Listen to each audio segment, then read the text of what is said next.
Hello, you should be back now.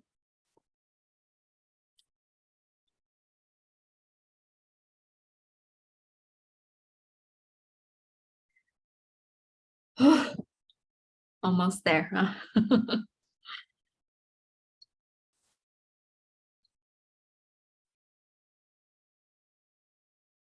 Global Extrema.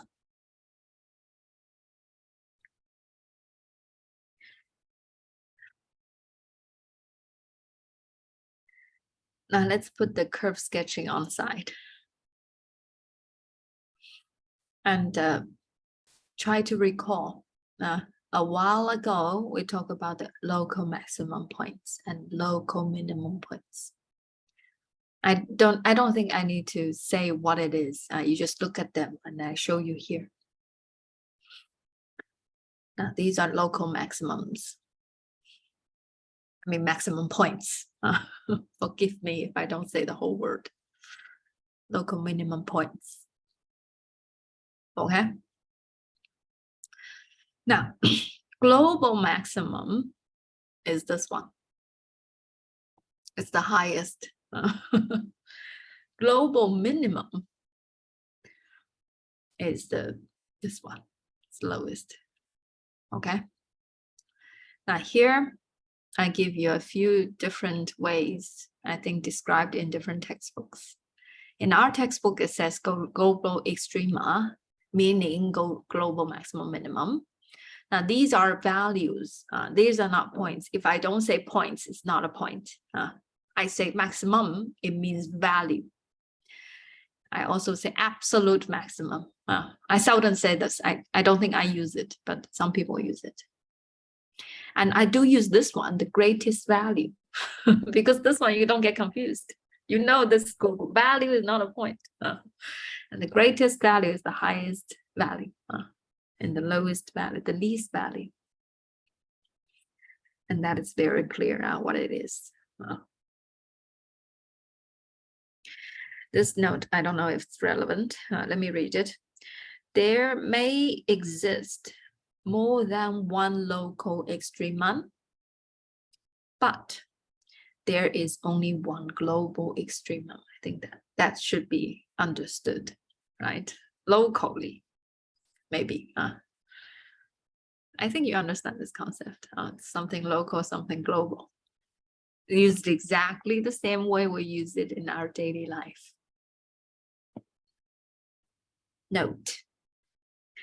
Global extrema of continuous function on a closed interval. There are a lot of things that all these must be carefully checked. But if you do, then you will find it very factual. It's a fact that the global extrema of continuous function on a closed interval are attained at either the turning points, or we call local extrema. Turning points are also called local extrema, or at the endpoints of the interval. Closed interval, let me just remind you what it is. Closed interval means this. Closed. Closed means this.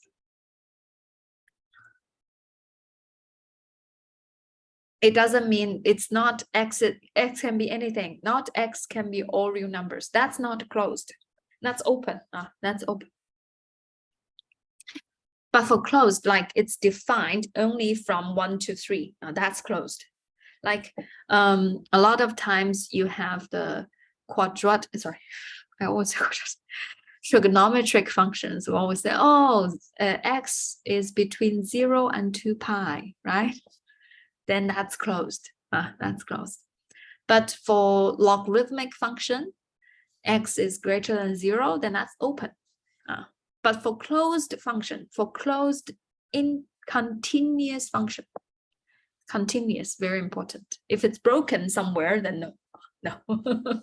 But for continuous, so there is no broken, there's no broken anything in the middle. Then we'll say it's what do you call it? Then we will say that the global maximum, global minimum should be attained at either the local minimum maximum or at the endpoints. I'll show you 2 examples. Now, figure 1, you will see that a global maximum here is also a local maximum. Global is one of the local maximum. One of, there are a few, there are 2, but one of them is the global one. Global minimum is the one local minimum. Now this is an example when global maximum, global minimum are one of the turning points. Another example is the global maximum is at one end of the function, one end, the right end.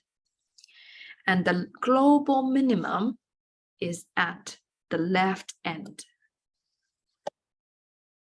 In this case, the global maximum, global minimum is not at any of the local ones. These are the local ones. But none of them is the global one. You know what I mean? But our conclusion is that it's either here or there. It cannot be anywhere else. Okay? I have a small practice with you. Can you draw a curve such that the global maximum and global minimum are attained at a turning point and at an end point, respectively? That means maximum is a turning. Maximum is a turning. Minimum is an end point. Can you do that?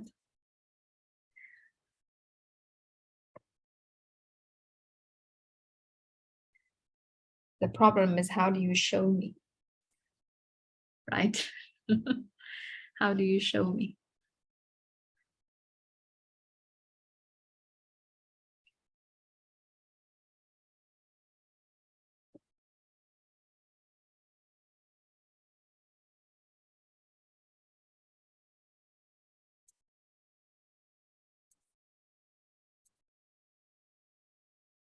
You draw on a piece of paper. If I ask you, you show me in front of camera, okay?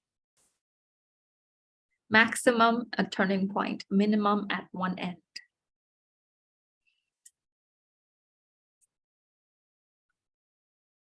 Emily Cole.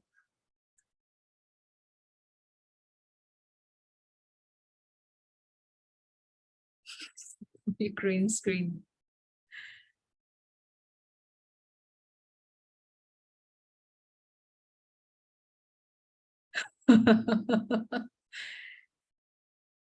Take your time. Oh, we can see now. Where is it? Cannot see. Yes. Yes, that's correct.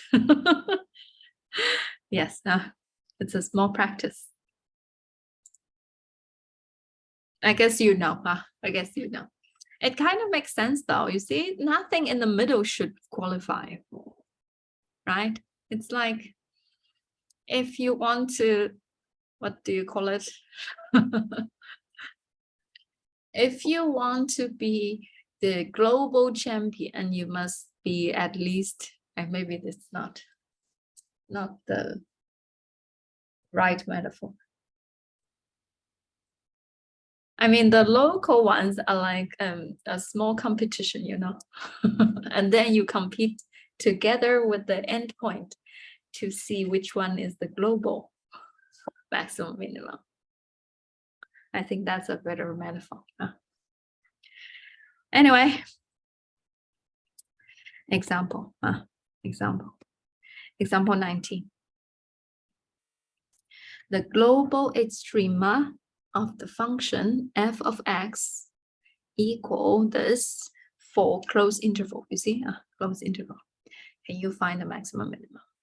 Now, first of all, we know it's continuous. How do I know? How do I know? Because it's defined everywhere. It cannot be undefined, you see. The defined, undefined thing, you always look for the denominator cannot be zero kind of thing. And in this case, the denominator is always positive, you see. So it's defined everywhere, so it's not going to be a problem. It's continuous. And then the derivative. D high low minus D low high. Okay, and then factorize.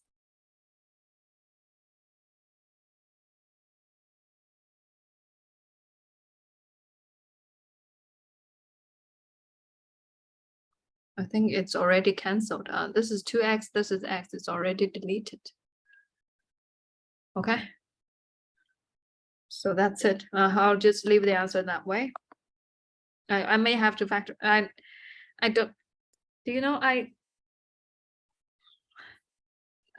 can factorize it, but it's not necessary. I'll just factorize here. It's 2x minus x squared. So 2x minus x squared equals 0. X equals 0 or 2. Okay. Right. So we found the turning points now. Well, not the turning. Sorry, I shouldn't say turning point because I haven't checked them. Right. I have no checking. So there may be saddle points. I don't know. I don't know. Anyway, I found the stationary points. Now, what I do is I will check the value at these two stationary points. At 0, f of 0 is 0 over e to the power 0. That's equals 0. At 2, it's 2 squared divided by e squared. That's 4 over e squared. So I check the value. Now, these values are my candidates because later on I will choose one to be my global maximum, choose one to be my global minimum. And then I also check the endpoints.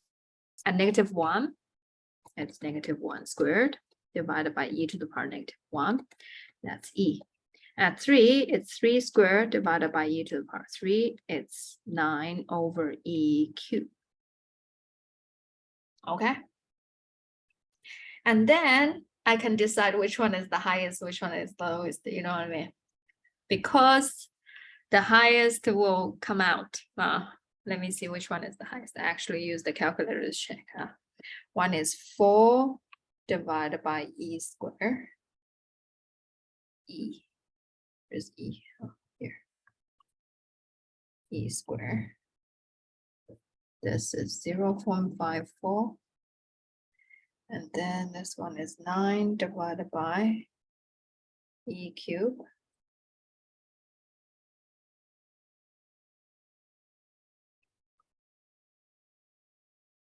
(0.44). This one is 2.718. I know already. So my global maximum is E. My global minimum is 0. Now, here I want to make it very clear that in the textbook, there is an extra step testing these 2 points. But after discussing with a lot of teachers, and we've decided that it's not necessary of testing these 2. Now, why is that? In the textbook, maybe they want to be very careful or whatever, but I don't think it's necessary because you don't need to check, oh, this is a local maximum or minimum, because it doesn't matter. In the end, you have to put them all together to compare anyway. You know what I mean? It's like if you're running the 100-meter race and you have heats and the final. Now these people, maybe these runners, they have to compete themselves and see, oh, which one is the local one, or which one wins the local competition. And then I don't think the local competition is necessary, because in the end you can run the final competition anyway. The final competition will decide which one is the global, which one is the global maximum, which one is the global minimum anyway. So our decision is that we can skip that and run the final test, put all together. We put the possible local maximum, possible local minimum, possible saddle points, because we know the saddle points would lose anyway. The possible, the end values, the values at two ends all together, and then see which one is the highest, and that will complete the whole thing. Okay, I'm very clear about this point. If you read the textbook, the steps are different. This is because we skipped that. You will try classwork. When you are done, you let me know by raising your hands. Sometimes Emily is very funny. She just raised her hands. Now, turn on your camera as well.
Let me see who hasn't done it.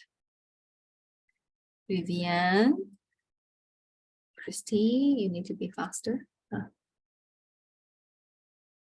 Okay, please check the answer with me. Now here you have to factorize a cubic sum.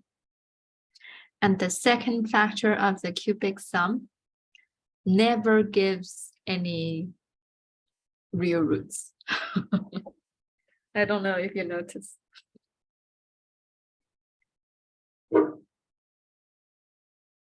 That's the answer. Now, more example. Now, starting here, we're not doing abstract function anymore, meaning, oh, I don't ask you to find the maximum minimum anymore. I mean, global maximum, global minimum anymore. Because for abstract function, it really doesn't make sense. Why do I need to find the global maximum or minimum if I know how to sketch the curve? Have you thought about that? Like, if you know how to sketch curve, you should have no problem finding the maximum minimum. Because you've done it, you've done the whole graph. You know where it goes from every little, the tiniest place, what the curvature, what the concavity is, you know all about the sketching. So usually when we say the greatest value, the least value, we do not mean an abstract function. We always mean a word problem. A word problem, if you want to find the maximum minimum, this is the title, the type is called optimization problem. It's very similar to the optimization problem in quadratic function. It's very close. It's just that the way we look for the maximum minimum is different. We use the differentiation to find the maximum minimum. Classic example, example 20. The figure shows a rectangular metal sheet with dimensions 18 times 12 cm. Small squares of side X are cut from 4 corners, and the metal sheet is folded, maybe sealed anyway, to make a container, make an open box, And I think you know what I mean. Because basically after cutting, this can be seen as a net for a box. Do you know? And then find the greatest value of the box and the corresponding value of X. Okay. Now, since we need to find the greatest value, the greatest volume, so we need to write the volume as a function of X. So let V, usually we use V, not Y, but if you want to use Y, that's okay too. It's VCM cube be the volume of box, not just V, VCM cube, because in the formula, I don't want to write any unit. So the height of the box is X cm. The length of the base is 18 minus 2x cm. The width of the box, 12 minus 2x cm. The formula, base times width, length times width times height. So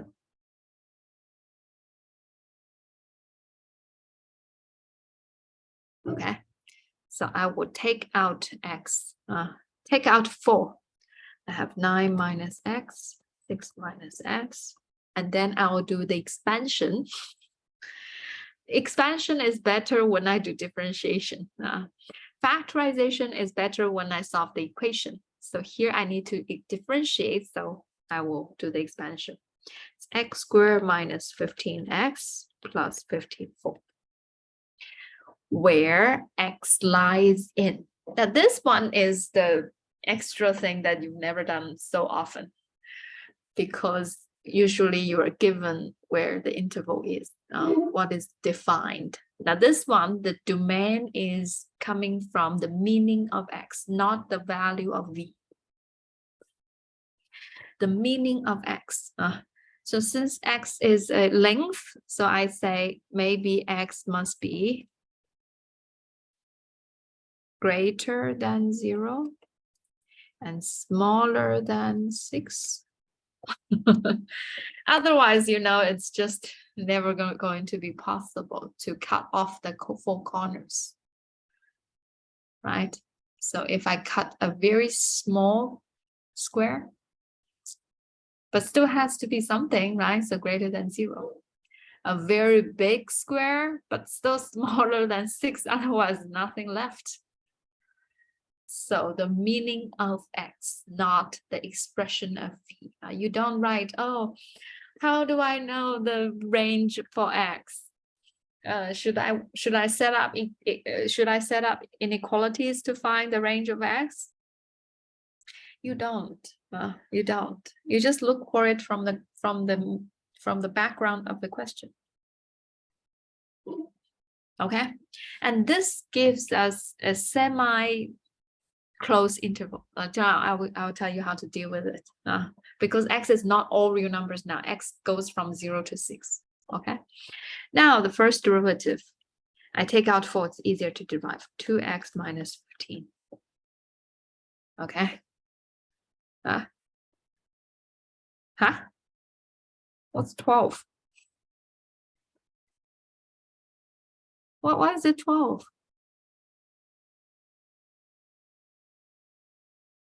Oh, sorry. I forgot that's a cube. Why do I thought so. This is another x. I forgot. I put it in. X. There's an x. I thought so. I thought so. I also put x inside so it's easier to differentiate. Okay. So why is there 12? It's x. Okay. X inside. So 3x squared minus 30x plus 54. Oh, that's why. That's why. And then I take out 3 again. X squared minus 10x plus 18. Okay. And then I differentiate. Okay. Sorry, I solve for the stationary points. So 12x squared minus 10x plus 18, x equal. I'm so sorry, it's not a good number. Still, b squared minus 4ac. So it's 100 minus 18. So it's,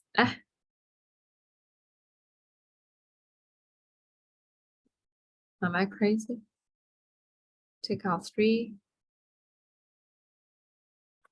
3, 5, 54, 3, 1, 8, 18. It is 18, right? Okay. What's 100 divided by?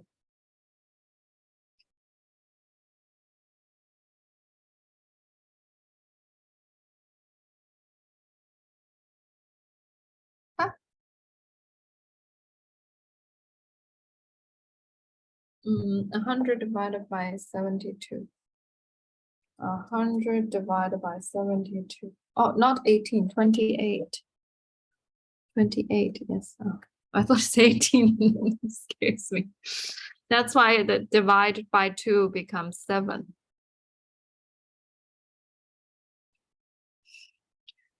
Okay.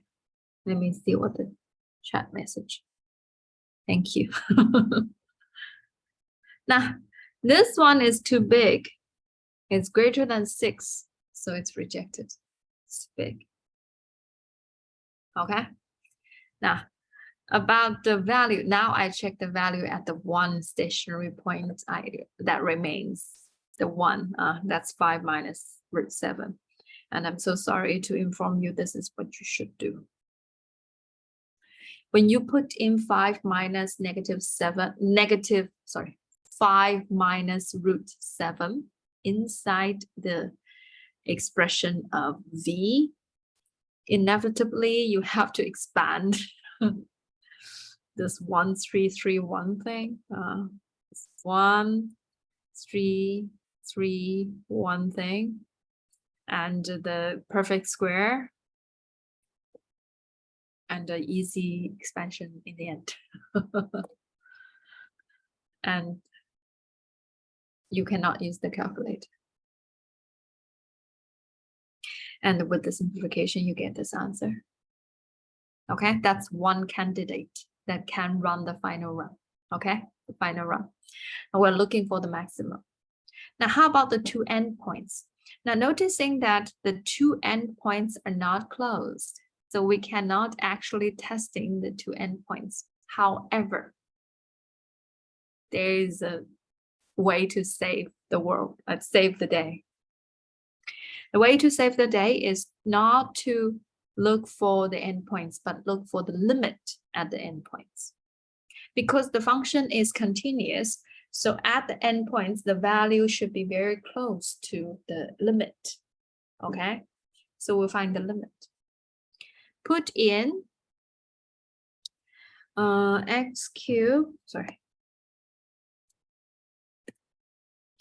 x cubed plus 15x squared plus 54x at 0.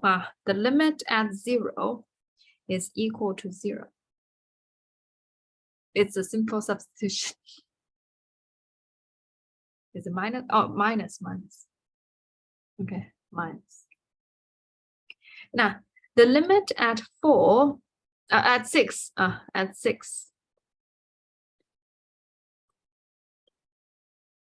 can also be done very easily by substitution, and the answer is also 0. Don't mind me, I actually did the substitution. I know already. Okay, so you can imagine that the curve looks like this. There is a maximum here, and then the two minimum, not the two endpoints are just hollow, because I can't actually take the two ends, but I know where it goes. The value should go to 0 at two ends. So limits can still qualify as like an alternative in checking the endpoints if there are no endpoints, if it's open. Okay, so that is a way out. And obviously 0 is smaller. See, 0 is smaller, that means this one is the maximum. It has to be. So in the textbook, it shows you to check the first derivative test or the second derivative test, or to check to verify if this is the local maximum. I don't think it's necessary if you check the endpoints. The endpoints in quotation. Okay.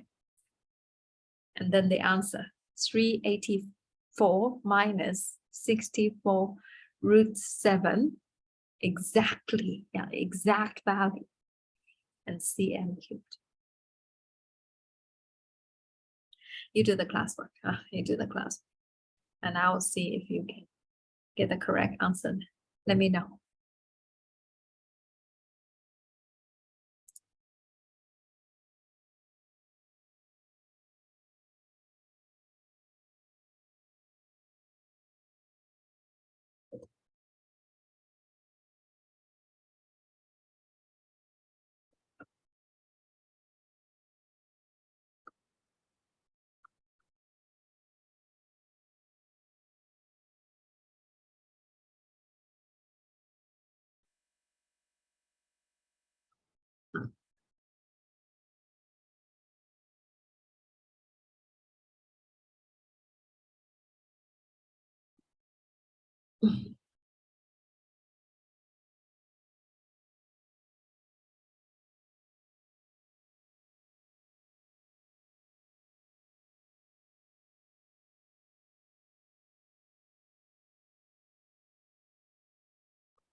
Okay.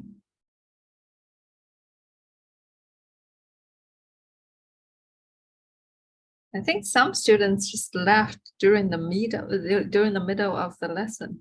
That's why I have more than 20 at the beginning and then less and less. Anyway, let a m squared write the unit. And then the range, differentiation, and then checking for the endpoints.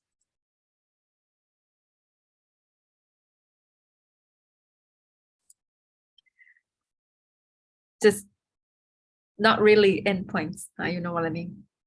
Now this question doesn't ask you, sorry.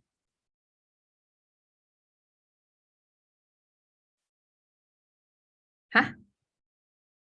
Does it not? What? The fencing is 80 meters long. How do you not get it? The fencing divided by 2. Why? This side is x.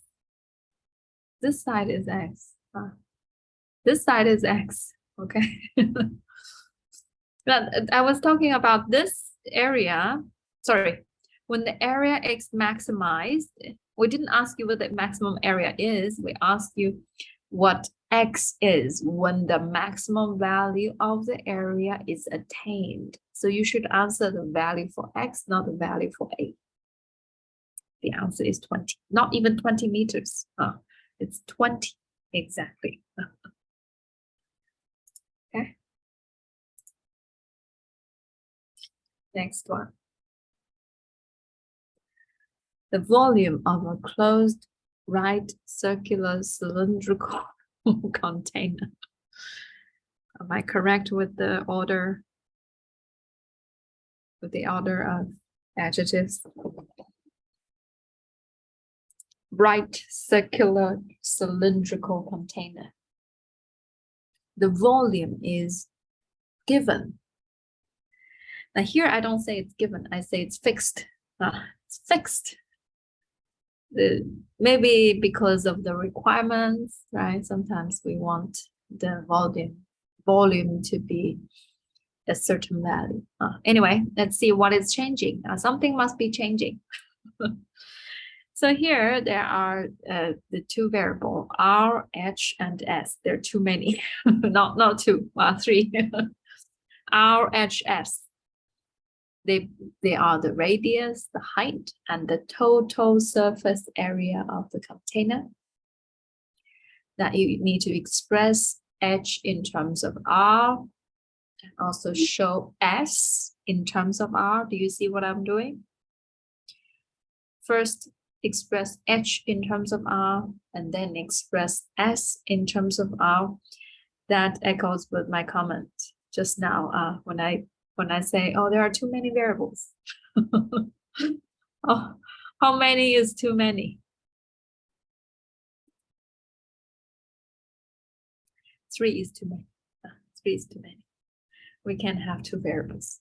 And there are 3. So you can see the entire thing is to how to reduce the variable. The first h in terms of r, and then s in terms of r. Now, because the volume is already given, so the base times height, pi r squared times height.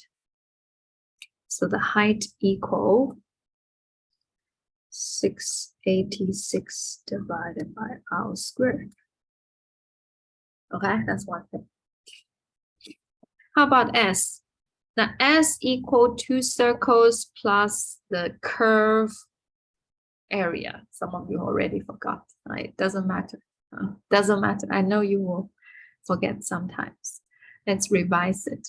The correct formula is 2 circles. That's 2 pi r squared. 2 circles. Plus a long thing, a strip at the side. We call the curved surface area. It's 2 pi r h. And then we put h in, 886 divided by r squared.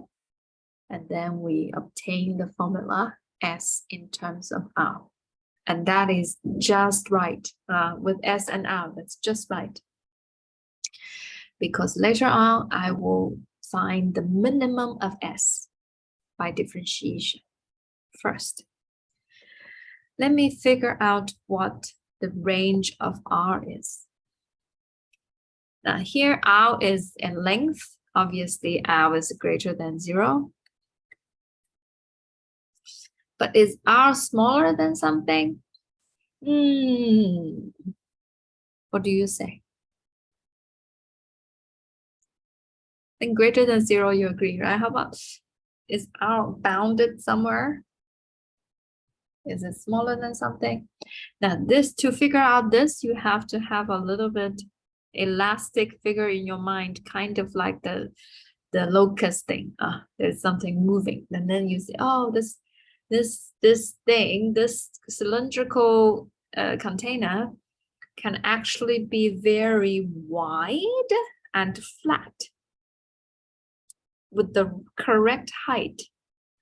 With the correct height, there is no restriction on r.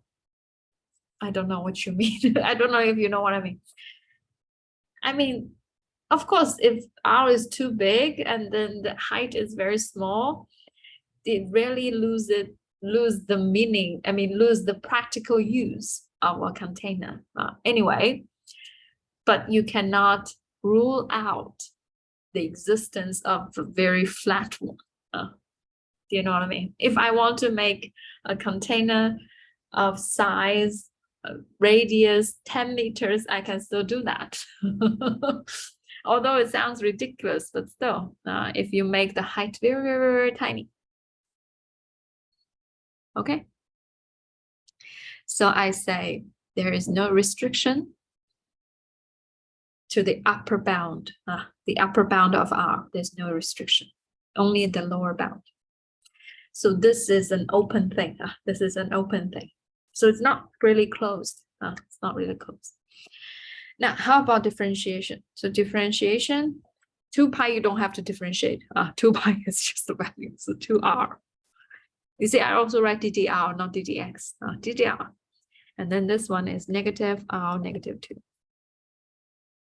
Okay, and then I take out 4 pi, left with this one left with r cube, and this one left with 1372 divided by 4, 343. Okay. Okay, and then solving it, And then R equal to 433, take cubic root, that's 7. Now, some students will write R equals 0. R does not equal to 0. You do not write R equals 0, please. Even if you write R equals 0 rejected, I still don't feel correct. I just don't feel it. I don't want you to write R equal. Here, R does not equal to 0 at all. Okay? Only the only the numerator can equal 0. Okay? At this stationary point, I will check R equals 7, H equal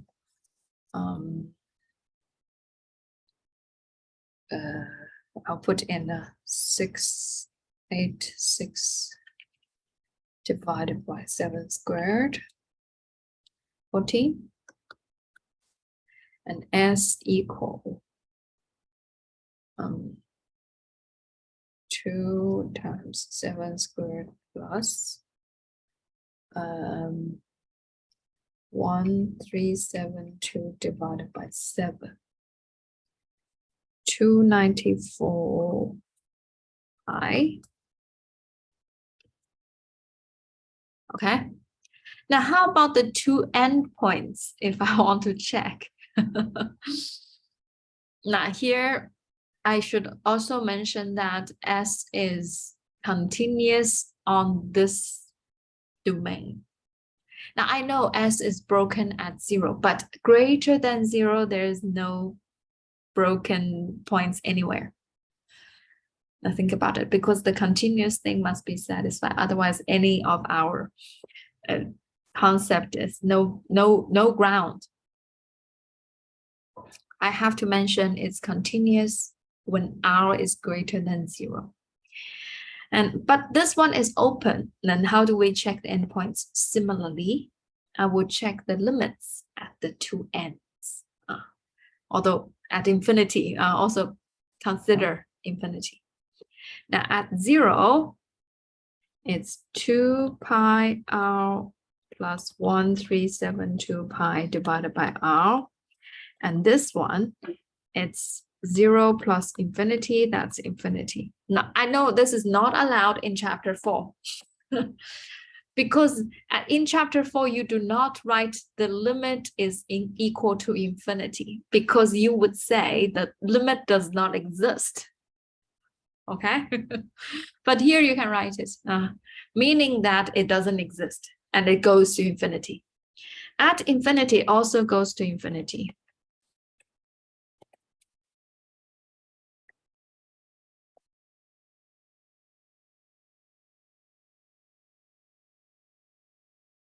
But it's infinity plus 0 equals to infinity. Now, what does this mean? This means at 0, it's here. It goes to infinity. At infinity, also go to infinity like that. This means that, you know what I mean?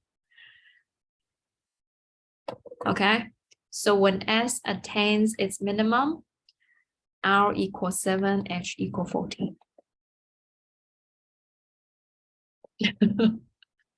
Okay, you do it. Let me know. And then we can end. By the way, since next week we have possible coming to check our lesson from the EDB. So if they come, then we will switch to something I will just plan tomorrow. I don't know, but we won't be doing this, which means disastrous anyway. But if they come, we will do something else.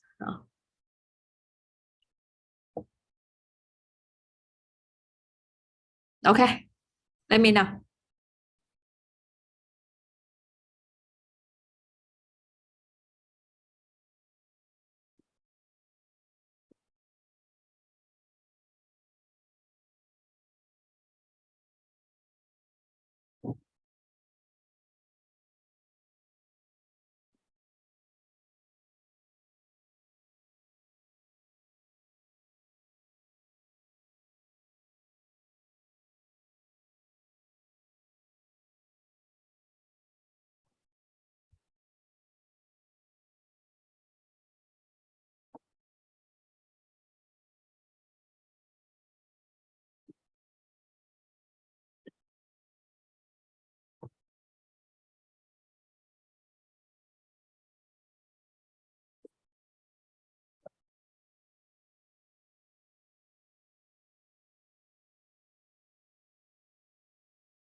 Chapter 6? What's chapter 6?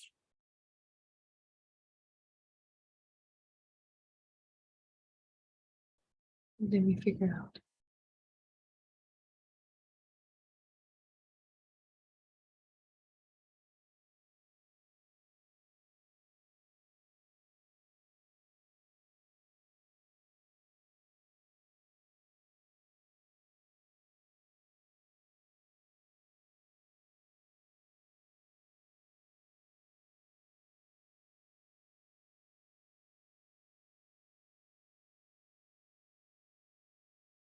Yes, Emily. The coming test will be on chapter 6, but we will test on whatever we can cover then.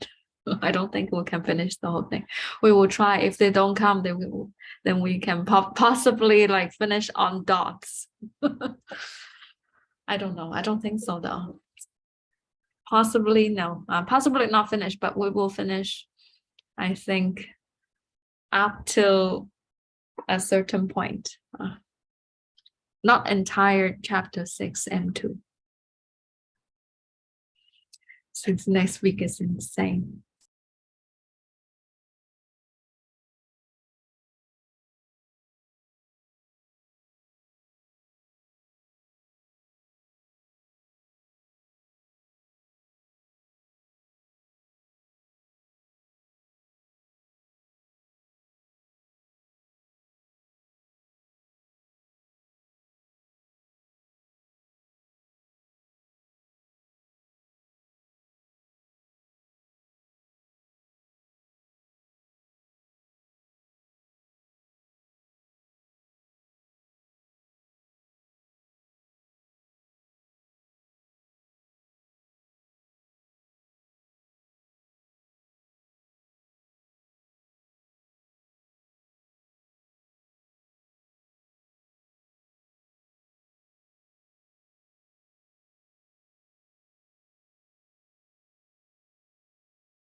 Okay, it's 10 o'clock. So only a few students haven't done, but I'll show you the answer now. I think the only part that's challenging here could be the range. And you need to figure out how edge is bounded. And you don't usually do that, do you? Now, edge can obviously greater than 0, right? Last question, it's not bounded, but this one is bounded because edge cannot go past the whole sphere. So edge is bounded by 12. You practice, you get better. It's necessary for me. I think it's entirely necessary. Some students don't even have the sense to do that. But if you are looking for the global maximum, global minimum, you do have to consider the range. I mean, the domain. If you don't consider the domain, then you find a maximum that's out of the range. Then what's the point? You can't. It cannot be attained if it's outside the domain. So looking for the domain, form a good habit. For practical problem, look for the domain. And then I think there's another problem with the substitution. Because the number is the third.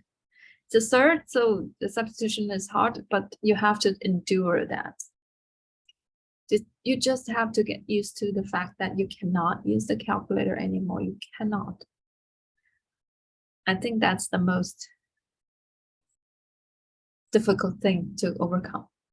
Some of you, oh, I find the value. Why do I still have to do the substitution myself? Because your calculator is not strong enough. If you change to another calculator, maybe you can. It's just not allowed.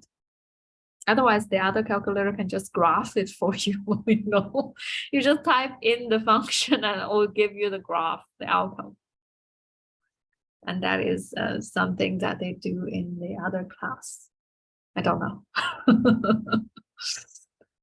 Anyway, at the two endpoints, 0 and 12, you can look for the limits because you're not allowed to do the substitution, but you can look for the limits. And then you figure out the corresponding value when V is maximum. So you do not answer the maximum, you answer the corresponding values. And there are no units involved. It depends on the question, seriously. Okay, I bid you farewell. Bye-bye.